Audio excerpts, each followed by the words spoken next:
তুই ভালো হয়ে যাবে, সুস্থ হয়ে যাবে। আমি তখন বলছিলাম এইরকম কষ্ট হচ্ছে। তখন তিনি আমাকে বলছেন, আমি তখন আমাকে বলছে তুমি চিন্তা করছো কেন, তুমি মাদার টেরিসা, ওনারও তো এই প্রবলেম। সবার খাওয়া দাওয়া হয়ে গেছে, আমিও খেয়ে নিয়েছিলাম কারণ আজকে ছুটি আছে বলে, কিন্তু একটুখানি ভাত থেকে গেছে। বলো এই ভাতটাকে রেখে দেবো, সেই জন্য আমি খেয়ে নিই। আমরা মোটা হব না কেন বলো তো? ওই যে হয় না, ঘরে যেগুলো বেঁচে যাওয়া মানে সেইগুলো তো ডাস্টবিন, ওই একটু একটু করে খাবার বেঁচে যাওয়া মানে সেগুলো খেয়ে।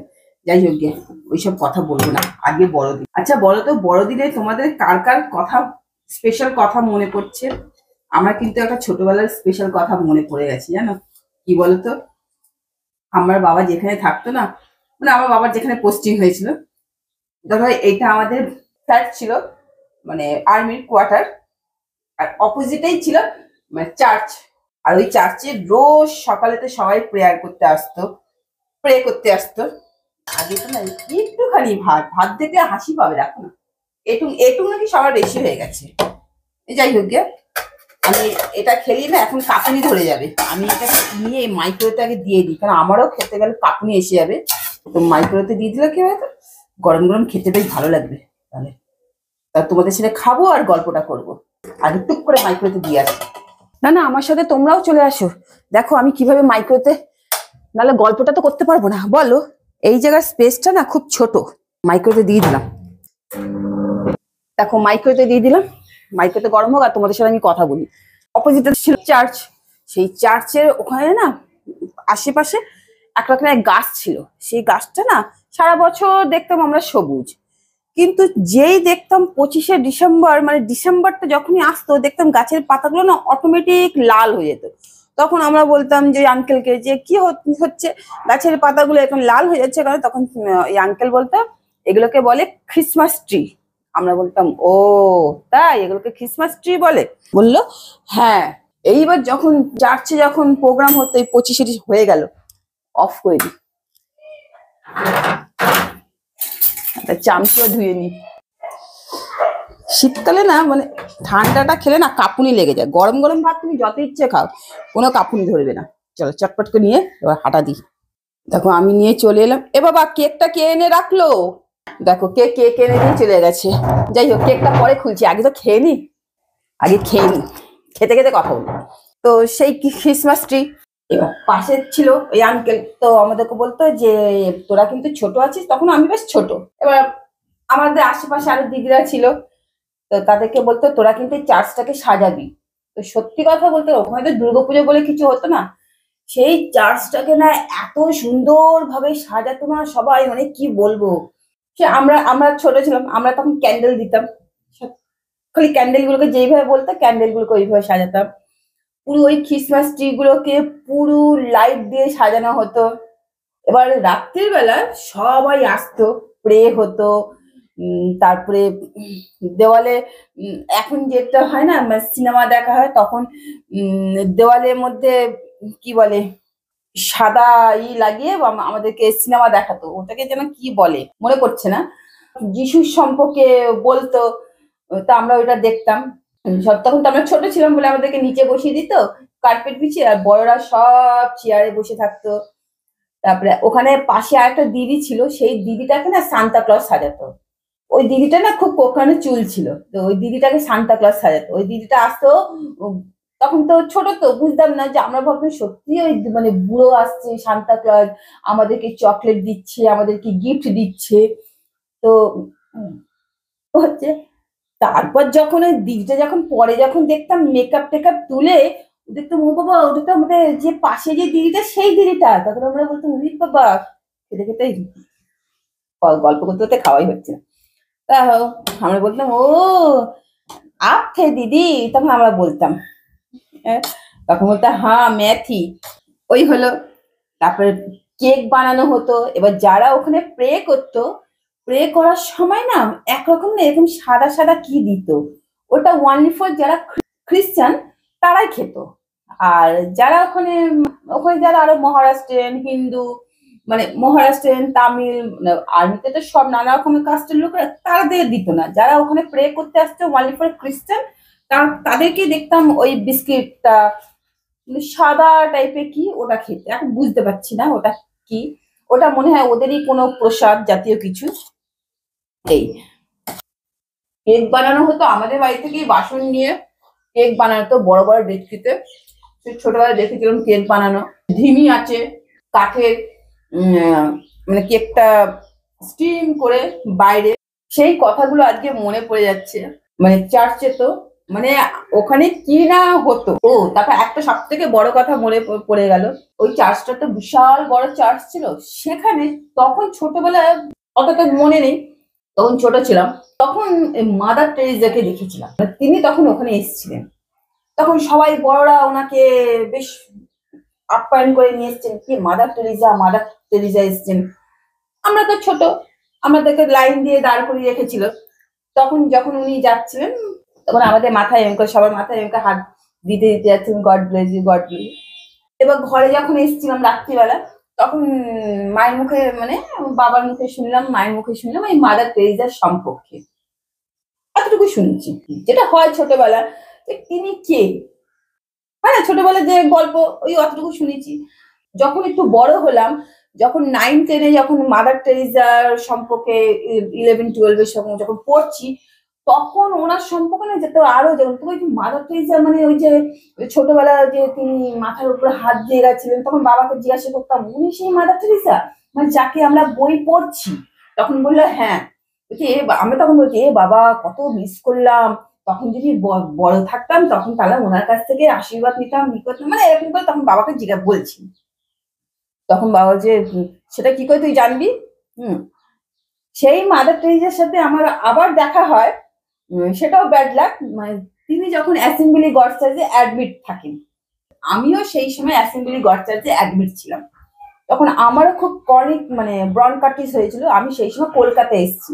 আর কলকাতা আসলেই আমার ওই অ্যাস্থমা টাইপের একটু প্রবলেম হতো, মানে এখানকার ওয়েদার আমাকে কিছুতেই মানে নিতে পারতাম না। উনিও ওই সময় অ্যাডমিট, আমিও ওই সময় ঠিক ওই অ্যাসেম্বলি গড চার্চে অ্যাডমিট, জাস্ট ফ্লোরের, একটা ফ্লোরের ডিফারেন্স।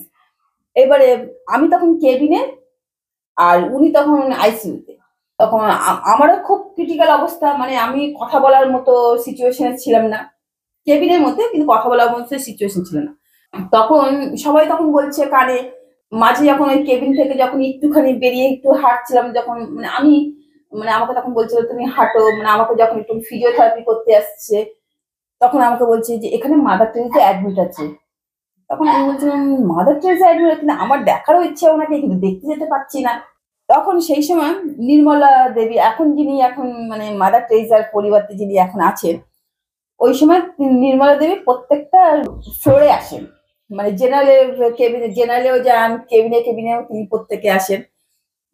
তখন আমাকে সেই সময় ইঞ্জেকশন বা কিছু দিচ্ছিলেন, তখন নির্মলা দেবী এসেন আমার মাথায় হাত দিয়ে বলেন যে, তখন আমি কাঁদছিলাম, আমার ভালো লাগছে না, আমি এতটাই মানে ইঞ্জেকশন দিচ্ছি নিতে পারছি না, এতটাই শ্বাসকষ্ট হচ্ছে, খুব কষ্ট হচ্ছিল। তখন তিনি আমাকে বলছেন তুমি ভালো হয়ে যাবে, সুস্থ হয়ে যাবে।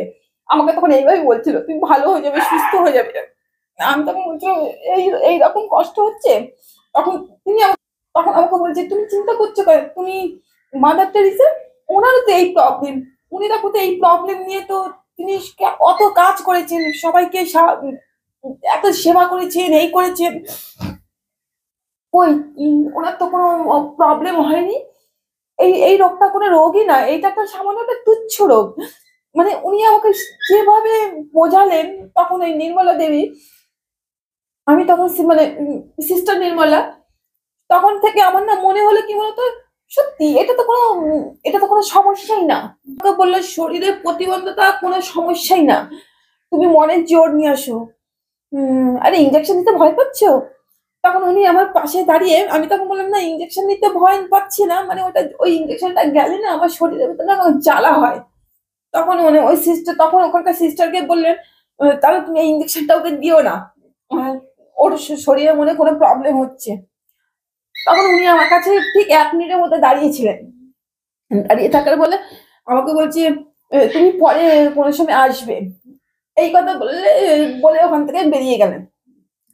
কারণ ওই অ্যাসেম্বলি গড চার্চটা পুরো ওটা খ্রিস্টানদেরই হসপিটাল। তারপর থেকে সত্যি কথা বলতে গেলে কি, আমি যে এই যে ক্রনিক অ্যাস্থমা, মানে সকালবেলা ইনহেলার নিই, রাত্রিবেলা ইনহেলার নিই, সবসময় অল টাইম আমাকে ইনহেলারের উপরেই থাকতে হয়। আমার কোনোদিনও না মনেই হয় না যে আমি একটা অ্যাস্থমা, ক্রনিক অ্যাস্থমার পেশেন্ট। একদম না, আমাকে দেখলে ওকে তোমরা বুঝতে পারো। হ্যাঁ, যখন খুব প্রবলেম হয় তখন একটুখানি নেতিয়ে পড়ি, আবার চাঙ্গা হয়ে যাই। অনেকে আমাকে বলে যে এই তোমাকে দেখলে সবসময় ফিট মনে হয় না, যে এই ফিট মনে হবে না কেন, আমি কি অসুস্থ নাকি? আমার তখন না সত্যি কথা বলতে মনে হয় ওই তখন এই মাদার টেরেসার কথা মনে পড়ে, আর তখন ওই সিস্টার নির্মলা দেবীর কথা মনে পড়ে যায়, ওই যে উনি যেভাবে আমাকে বুঝিয়েছিলেন সেই সময়। তো এখনো আমি ঈশ্বরের কাছে খুবই থ্যাঙ্কসফুল। আমার যাদের যাদের সাথে আমার বন্ধুত্ব হয়েছে প্রত্যেকে আমাকে ভালো ভালো কথা শিখিয়ে গেছে। মানে অনেকে চলে গেছে, মানে তারা ঈশ্বরের কাছে চলে গেছে, বা যারা এখনো আছে আমার কাছে আমার সাথে, প্রত্যেকে আমাকে ভালো ভালো কথা শিখিয়েছে বা শেখাচ্ছেন। সেই জন্য না আমি কোনোদিনও মানে ডিমোটিভেট হই না। তো ওই জন্য আমি সবসময় বলি যে কোনো যদি নেগেটিভ কেউ যদি আসে, আমি তখন সবসময় পজিটিভ ভার্সনের সাথে থাকা উচিত। কেউ নেগেটিভ কথা বলছে, সরে যাও। তো এই হচ্ছে আমার পলিসি। যাই হোক, খাবারটাও ঠান্ডা হয়ে যাচ্ছে, কিন্তু ভালোই লাগছে, খারাপ লাগছে না।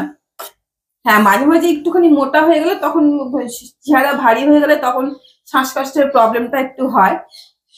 এমনি না হলে আমার কোনো প্রবলেম হয় না। আর যতটা পারি ঠান্ডা থেকে নিজেকে বাঁচিয়ে রাখি। অনেকে আমাকে বলে তুমি সবসময় টুপি পরো কেন, এই আমি তখন বলি কি করি বলো, আমি তো তোমাদেরকে টুপি পরাচ্ছি। হুম, এই জন্য আমি নিজের টুপি পরি। কে কি আমাকে বললে না বললে আমি একদম ভাবি না, আমি আমার মতো কাজ করতে থাকি। তো ওই আজকের দিনটা ওই পুরোনো ওই কথাগুলো মনে পড়ে গেল, ওই চার্চের কথাগুলো। তারপরে এই 25 তারিখ তো, এই ওই অ্যাসেম্বলি গডচার্চে যে হসপিটালে ভর্তি ছিলাম, এই 25শে ডিসেম্বরটা না আমার লাইফের সাথে খুব কানেক্টেড। আসলেই একটুখানি মনটা ভরে যায়। হ্যাঁ, আর সেই সাথে সাথে ওই ছোটবেলার সব স্মৃতিগুলো মানে একসাথে মিলে ঘেটে ঘ হয়ে যায়। কেকটাও দিয়ে গেল, দেখি কেকটা কি কেক। কেন আমি না ওই কেকটা খেতে একদম ভালোবাসি না, ভেজ কেকটা হলে আমার খুব ভালো লাগে। দেখি কেকটাকে, এ তো কেক খোলাই মুশকিল, কোথা দিয়ে খুলবো বাবু? না খোলা যাবে। হ্যাঁ, সেটা জানে, আমাদের বাড়ির লোকেরা সবাই জানে। বাহ, কেকটা নিয়ে সবাই জানে যে আমি ভেজ কেকটাই বেশি ভালোবাসি। ওই জন্য আমি ঘরেই কেক বানাই, কিন্তু আজকে বানাবো না, এবারে সময় হলো না গো। ভালো নিয়েছি কেকটা, দেখো। এই কেকে খাবে, চলে আসো তো আমার বাড়িতে, ঠিক আছে? তোমাদের প্রত্যেককে আমন্ত্রণ জানালাম কেকের জন্য। কেকটা সামনে দেখলে তখন ভাত খেতে ইচ্ছে করে, কিন্তু এটা তো খেতেই হবে, না খেলে এটা ফেলা যাবে। কিন্তু চটপট করে আমি এটাকে খেতে থাকি, তারপরে কেকটা খাবো। আর একটা কথা, এই 25শে ডিসেম্বরের সাথে তোমাদের কার কার এই রকম স্মৃতি জড়িয়ে আছে? চটপট করে আমাকে কমেন্ট করে জানিয়ে দাও তো। এবছর তো আমার কোনো জায়গায় বেরোনো হলো না, দেখি কালকে বেরোবো। যেখানে আমি বেরোই না কেন তোমরা অবশ্যই জানতে পারবে, কারণ আমি তোমাদের সাথে সব কথা শেয়ার করি। ঘুরতে যাব, আবার তোমাদেরকে নিয়ে যাব না তা কখনো হয় বলো? ফেসবুকে আমার পেজ আছে, সেই পেজটাকেও তোমরা ফলো করো আর লাইক করে দিও, ঠিক আছে? ওখানে রিসেন্ট আমি কয়েকটা ছবি পোস্ট করতে থাকছি, তোমরা দেখতে পাবে। আমি তাহলে খেতে থাকি, খেতে খেতে তাহলে ভিডিওটাকে এখানেই শেষ করছি। লাইক, শেয়ার, সাবস্ক্রাইব করতে ভুলো না। তাহলে দেখা হচ্ছে ঠিক কালকে দুপুর 12টার সময়। নমস্কার।